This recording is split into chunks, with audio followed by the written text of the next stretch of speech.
আমার গৌসিয়া কমিটির ভাইকে যখন বলা হয় 100 টাকা নেন না, কয় মাদ্রাসায় দেন। আমি ওপেন বলেছি ঢাকায় আমার মসজিদে, আপনারা যদি এমন আরেকটা সংগঠন পান যে আপনাকে 10 বছর পরে দাফন করার দায়িত্ব নেবে,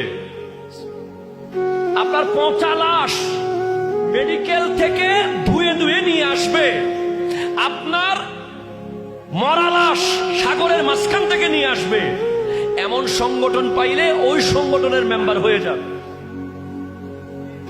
কথা বলেন, আমাকে প্রশ্ন করেন না ভাইজান, গাউসিয়া কমিটির সদস্যগুলো কি এলিয়েন নাকি? এগুলো কি অন্য গ্রহের মানুষ? এরা করোনার লাশ ভরে কেমনে? এরা পচা লাশ কাজ করে কেমনে? এরা বিএম ডিপুতে এমন ভয়ঙ্কর জায়গায় যেখানে সেনাবাহিনী আর ফায়ার সার্ভিসের ফাইটাররা ঢুকতে ভয় পায়, সেখানে গাউসিয়া কমিটি ঢুকে যায় কেমনে? ওরা কিভাবে পারে? আমি বলবো ওরা পারে, কারণ আছে রে ভাই। কারণ আল্লামা সিরিকুটি বলেছেন, মুঝে দেখনা হে তো জামিয়া কো দেখো। জামিয়ার দিকে তাকালে মনে হয় যেন জিন্দা আল্লামা সিরিকুটি দাঁড়িয়ে আছে জামিয়ার সুরতে। সেম আমি বলতে চাই, মুঝে দেখনা হে তো গাউসিয়া কমিটি কো দেখো।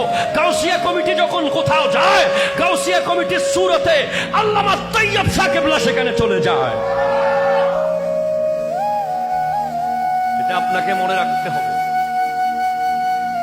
এই তরিকত হচ্ছে হিসাব নিকাশের তরিকত। এখানে আপনি পার পাবেন না।